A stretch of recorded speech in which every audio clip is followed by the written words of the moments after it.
Bueno, regresamos con ustedes y ahora sí podemos disfrutar, saborear la La disertación que cada disertación que lunes cada lunes nos eh, regala el doctor Alfredo Polanco. Doctor, buenos días. ¿Qué nos tenemos para usted hoy y para el país? Buenos días, Licho, buenos días, Gregory, y buenos días al país y al mundo, porque nos podemos ver en cualquier latitud. Bien, vamos a hablar un poquitito de las funciones de los riñones y cómo pueden dañarse, porque hay múltiples situaciones que si nosotros entendemos cómo funcionan los riñones, vamos a ver entonces qué puede dañarlo. Entonces, los riñones son dos órganos pequeños, apenas miden alrededor de 12 por 6 por 3 centímetros de diámetro cada riñón y pesa alrededor de 150 gramos cada riñón. Ahora bien, son órganos encargados de la filtración del plasma. O sea, nosotros tenemos aproximadamente 5 a 6 litros de sangre en nuestro cuerpo, de los cuales un poquito más de la mitad es plasma. Ese plasma es filtrado todos los días en múltiples ocasiones, es decir, cada día se filtran alrededor de 180 litros de plasma. Oigan bien, eso es mucho. O sea, ¿cuántas veces se filtra cada litro de plasma? Alrededor de 60 veces, porque tenemos alrededor de 3 litros de plasma y se filtran 180 litros al día. Cada litro de plasma se filtra alrededor de 60 veces. ¿Por qué no orinamos tanto? Porque así como los riñones filtran el plasma, luego lo reabsorben de nuevo y solamente se eliminan las impurezas, los tóxicos, es decir, vamos a eliminar urea, creatinina, fenoles, indoles, muchos metabolitos de medicamentos que nosotros ingerimos, todos los tóxicos que producimos que no se van a eliminar por la vía de la materia fecal. Esa es una de las funciones de los riñones. Doctor, Nuestros órganos, doctor, sí, mire, usted ha dicho algo que yo nunca en mi vida había escuchado. Entonces, usted entró a describir la filtración, o sea, a purificar tóxicos de nuestro cuerpo en el riñón. ¿Y qué tiene el riñón que tiene esa capacidad? El riñón es algo que lo produce uno. ¿Cómo si cae eso? perdón, la última pregunta. O ¿Cómo? sea, ¿cómo se explica que el riñón tenga la capacidad de discernir que todos esos tóxicos debe purificarlos? O sea, ¿cómo químicamente los purifica? ¿Qué produce el riñón que purifica tan específicamente lo que es dañino?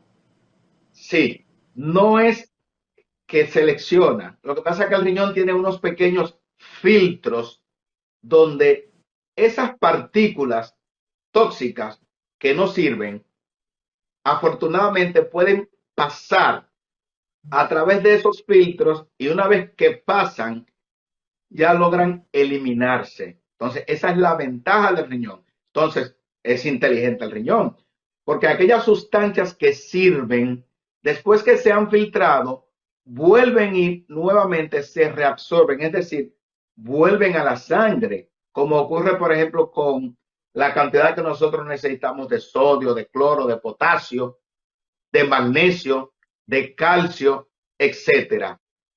Todas esas sustancias que sirven, el riñón las devuelve a su cuerpo. O sea que no se pierden. Por eso es que cuando nosotros eliminamos ese litro, litro y medio, 2 litros de orina, básicamente vamos a encontrar tóxicos. Entonces, ¿qué implica esto? Que si nosotros ingerimos sustancias que son nocivas para nuestro cuerpo, el riñón tiene todas las posibilidades de intoxicarse. Si nosotros tomamos sustancias que dañan, que inflaman a nuestros riñones, esos riñones no van a tener la capacidad de realizar este proceso de filtración, de eliminar los tóxicos, o reabsorción, volver hacia atrás todas las sustancias buenas que nosotros tenemos. Es por ello que una serie de factores que pueden provocar daño en el riñón, inflamación en el riñón, entonces van a conllevar a insuficiencia renal crónica. Y aquí tenemos las dos principales enfermedades que persisten por todo el tiempo con nosotros. La diabetes como número 1, la hipertensión arterial como número 2. Pero también tenemos medicamentos que van a conllevar a daño de los riñones. Ya nosotros hemos hablado en algunos programas qué tan dañinos son los medicamentos antiinflamatorios no esteroideos, los analgésicos, los diferentes tipos de calmantes utilizados de forma indiscriminada por un tiempo prolongado. Por ejemplo, cuando nosotros damos a un paciente, vamos a mencionar un nombre, ibuprofeno, diclofenac, naproxeno, cualquier antiinflamatorio, esto va a reducir la capacidad del riñón de la filtración, de la reabsorción, y por tanto pueden acumularse algunos tóxicos. Pero también hay otras sustancias, y voy a mencionar aquí algo de una sustancia, diríamos, una fruta que se utiliza con bastante frecuencia aquí y que produce daño importante en los riñones, sobre todo cuando se consume en cantidades exageradas. Una fruta que es muy común en Cotuí que se llama la carambola. Tal vez ustedes no han oído mencionar el nombre de carambola, pero esa Buen fruta, jugo. la fruta estrella, es una Ese que fruta muy demandada, muy abundante en la provincia Sánchez Ramírez. Nosotros tenemos por donde quiera carambola. Entonces, esa sustancia, el jugo de la carambola, tiene una sustancia tóxica a altas dosis, que es el ácido oxálico. Ese ácido oxálico se une con el calcio y produce un precipitado, un tóxico que se precipita a nivel de los riñones y puede provocar una insuficiencia renal aguda. Y en el paciente que tiene ya un daño renal establecido, es decir, un paciente con insuficiencia renal crónica, puede provocar una intoxicación que puede dañar o puede traer como consecuencia daño al sistema nervioso central, que es una sustancia llamada caramboxina. O sea, para que ustedes vean que nuestros órganos renales, los riñones, son órganos bastante importantes porque son capaces de eliminar todas aquellas sustancias que nosotros ingerimos y que no hacen nada en el cuerpo sino daño. Pero llega un Mire, momento doctor, en que los riñones pueden dañarse y acumularse esas sustancias. doctor, usted ha dicho La algo semana pasada, interesantísimo, porque vamos a la ver. carambola, mucha Sí, gente, pero mucha gente la usa para supuestamente combatir la diabetes, porque supuestamente ella baja el nivel de azúcar. Entonces yo veo que en los supermercados y en los campos, usted en la carretera ve que los venden y mucha gente haciendo fila comprando la carambola. Yo no sabía porque yo la compraba o la compro. Yo no sí, sabía que eso era tan tóxico. sí. La cantidad de ese ácido que mencionamos, ácido oxálico, es bastante abundante en la carambola. Se puede comer, no hay problema. En el paciente que tiene una función renal completamente normal. Sin embargo, aunque usted tenga una función renal normal, hay datos, hay casos, hay casuísticas donde pacientes que han sobrepasado los 300 mililitros, 300 cc de jugo de carambola en 24 horas han tenido problemas de intoxicación. Imagínense ustedes la carambola, el 80% de la carambola es agua. Entonces, imagínense ustedes cuando usted exprime tantas carambolas que le puede dar un jugo de 300 cc, ya eso podría ser tóxico. Incluso se han descrito muchos casos en Brasil, Indonesia, En Cuba se han descrito casos de insuficiencia renal aguda por el uso de la carambola. Y yo digo, y en República Dominicana posiblemente no se han encontrado casos porque no se han buscado. El día viernes ingresamos a un paciente con cólico nefrítico, cálculos renales, que es uno de los principales efectos del uso indiscriminado de la carambola. O sea, produce muchos cálculos renales, cálculos de calcio. Ese calcio se combina con el ácido oxálico y forman el cálculo de calcio. Entonces, ingresé a un paciente con cólico nefrítico. Cuando estoy haciendo la interrogación, el interrogatorio, siempre tenemos que investigar qué consume ese paciente.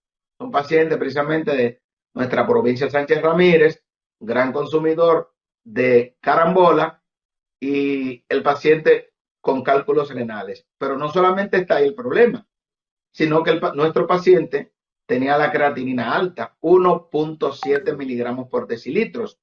Entonces, ustedes pueden ver lo que ocurre, por ejemplo, con esta sustancia, porque ¿qué es lo que pasa?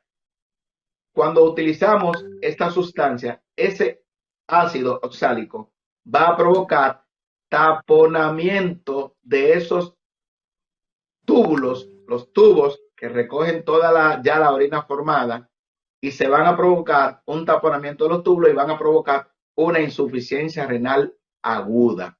Pero un paciente que ya tenga problemas renales, insuficiencia renal crónica y que ingiera estas sustancias, entonces se va a acumular el otro tóxico llamado canamboxina y va a provocar manifestaciones neurológicas, alteración del estado de conciencia, somnolencia, va a provocar hipo y, lógicamente, el paciente puede entrar en estupor y en coma. O sea, eso es una parte para que ustedes vean que los riñones son órganos que nosotros tenemos que cuidarlos. Es por ello que nosotros recomendamos, ya ustedes vieron una de las principales funciones de los riñones, filtrar el plasma, limpiar la sangre de las impurezas. Entonces, ¿cómo se logra esto? Con una ingesta adecuada de agua cada 24 horas. O sea, ese paciente que ingiere menos de 2 litros, menos de 1.5 litros de agua cada día, es un paciente que los tóxicos se van a ir acumulando. Los tóxicos van a provocar por eso una orina espesa, una orina turbia, y vamos a tener entonces unos riñones intoxicados. Y es por eso que nosotros recomendamos que la persona, y por eso comenzamos diciendo una función importante de los riñones, que es la filtración del plasma. Para que haya una filtración adecuada del plasma, debemos de ingerir por lo menos 2.5, 3 litros de agua cada 24 horas. Doctor, Con respecto, sí. No, le quería decir que esta semana tuve la suerte de escuchar esperanzadores conocimientos sobre los riñones. Escuché que la diálisis, cuando una persona entra a diálisis, ya no es una sentencia de muerte. Antes de que era, ya una persona puede ser dializada, según escuché, y puede dejar de tener problemas renales crónicos. Si puede, con la diálisis puede salvar, y no tiene que ser diálisis eterna, es decir, que hay dos posibilidades. Usted dura el resto de su vida dializándose, o puede ser que llegue un momento donde ya no necesite la diálisis. Y eso me agradó mucho. Y conocí también, pensé mucho en usted cuando estaba escuchando esa disertación, de lo sofisticado que son los filtros, de esos filtros de la diálisis, todas las cosas que hay que hacer para poder tener una máquina de diálisis, que por eso que los países pobres tienen tantas dificultades para brindar ese servicio. Bien, vamos a hacer un aclarando, porque el objetivo de nosotros no es quedar bien con el pueblo, sino hablar la realidad. Hasta ahora, de momento, todo el paciente que tenga una insuficiencia renal crónica es un paciente que va a permanecer en diálisis hasta tanto no se realice un trasplante, hasta tanto se realice un trasplante. Me explico. La insuficiencia renal crónica, la definición lo dice claramente, es la pérdida lenta, progresiva e irreversible de la función renal que se presenta en meses y años. Es decir, que quede claro, la insuficiencia renal crónica es irreversible. Si yo tengo a un paciente que entró a diálisis, producto de la hipertensión arterial, producto de la diabetes, producto de los antiinflamatorios no esteroideos, producto de un problema inmunológico o poliquistosis renal, etcétera, es un paciente que ya tiene los riñones deteriorados de manera definitiva. Ese paciente va a entrar a diálisis, pero ese paciente saldrá de diálisis cuando se trasplante. Ahora bien, hay dos situaciones en las cuales un paciente entra a diálisis y puede salir de diálisis. ¿Cuáles son? Ese paciente que actualmente no tiene ningún problema renal y se hartó de carambola en Cotuí, se comió 10 carambolas, 20 carambolas, y ese paciente hizo una insuficiencia renal aguda. Ese paciente le subió la creatinina a 8, 9 o 10, no está orinando. Se taparon los riñones, como dicen. Ese paciente, como está intoxicado por la carambola, por el jugo de carambola, nosotros le colocamos un catéter, lo dializamos una vez, 2 veces o 3 veces, y ese paciente logra recuperarse. Entonces el paciente lo que tenía era una insuficiencia renal aguda. La insuficiencia renal aguda, repetimos, se recupera. Ese es el caso. Otro caso es un paciente que era un paciente con una insuficiencia renal crónica, pero que todavía no estaba en diálisis. Le dio un infarto. Le hicieron un cateterismo. El paciente antes del infarto tenía la creatinina en 2. Es alta porque la creatinina no debe de pasar en el hombre de 1.2.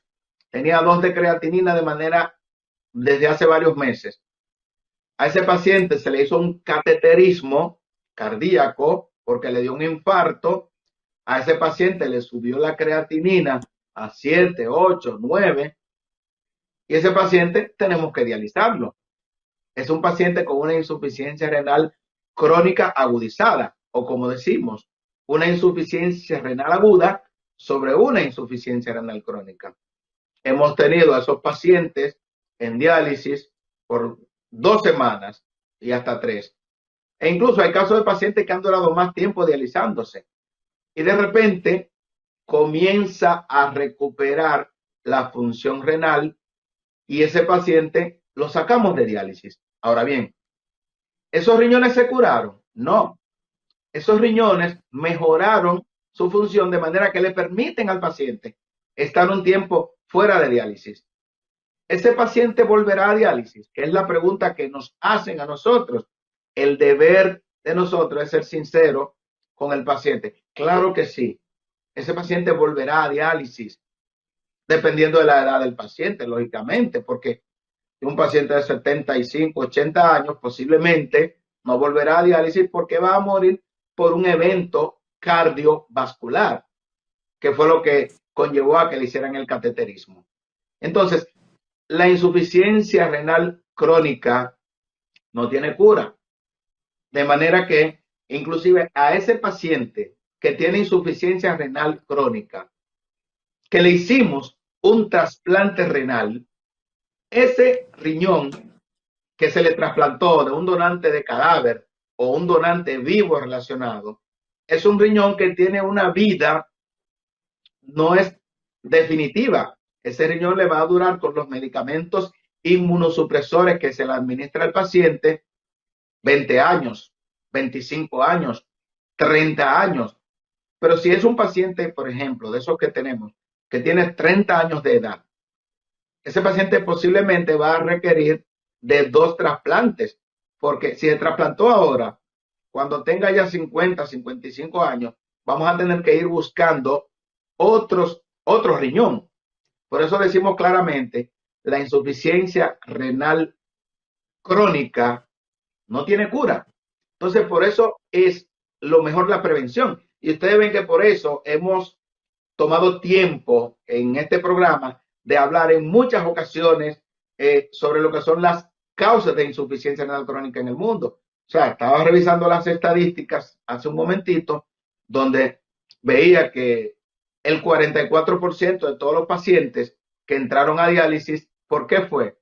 Por la diabetes. Entonces tenemos que atacar, tenemos que darle duro a la diabetes, y cada día tenemos a más pacientes diabéticos sin tratamiento por diferentes causas, pensando en diabetes emocional, en que soy un prediabético, en que soy esto o lo otro. Óigame, si usted es diabético y usted sabe que casi la mitad de los pacientes diabéticos, sobre todo diabéticos tipo 2, van a tener algún grado de insuficiencia renal crónica y la mitad de esos van a diálisis, entonces tenemos que prestarle atención a esto.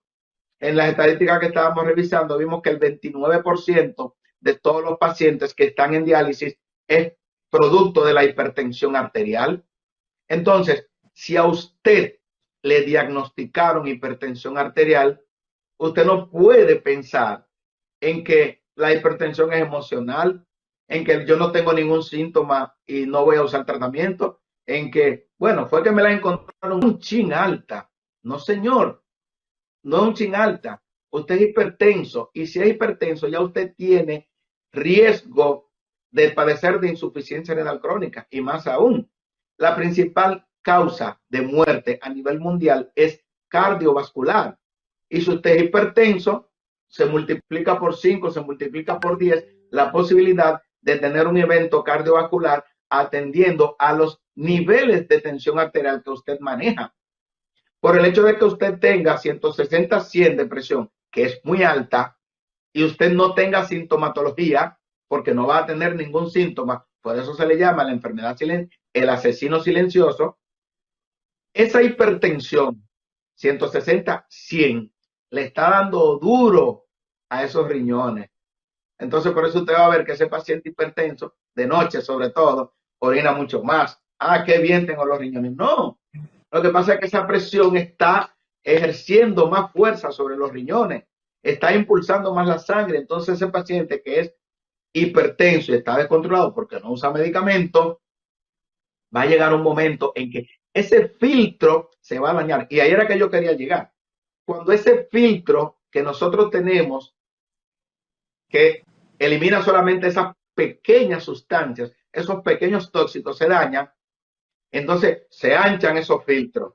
Y entonces por eso usted va a ver que van a pasar las proteínas. A veces, oh, pero ven acá, estoy orinando espumoso. Entonces, ¿qué indica Doctor, eso? Que el riñón está llorando, está tirando proteína, está tirando albúmina. Ya se dañó el riñón. Ese filtro, después que se daña, no puede recuperarse. Tenemos medicamentos que si nosotros se lo damos con tiempo a ese paciente, las partes de la nefrona de ese riñón que no se han dañado podrían no dañarse o podrían enlentecer su daño. Pero si usted va doctor, al médico y se queja, sí. mire, no tenemos tiempo, pero le digo en 30 segundos para que usted me diga en 10 segundos. Después que usted ha hablado ahora de los medicamentos que hay para los riñones, pienso que con todas sus orientaciones, el medicamento más efectivo para cuidar los riñones es el buen comportamiento para no dañarlos de cada uno de nosotros. Excelente. En 10 segundos. No dañarlo. ¿Y cómo yo no lo daño? Teniendo mi tratamiento para la presión, para la diabetes, no tomando medicamentos de forma indiscriminada, básicamente tomando agua. Es el mejor alimento para los riñones. Lo tenemos.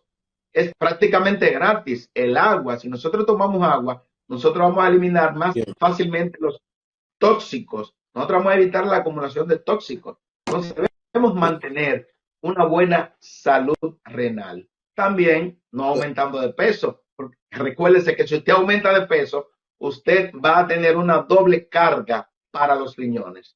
Bien. Bueno, doctor, muchas gracias. Lamentando que hoy tuvimos dificultades al entrar a usted al programa, problemas técnicos, pero ya los recuperaremos luego. Gracias, doctor, por esta cátedra, estas enseñanzas que usted nos da cada lunes aquí en Periodismo y Sociedad. A ustedes, amigos televidentes, les su permanente sintonía, su lealtad, y nos veremos mañana en otro programa importante también. Gracias.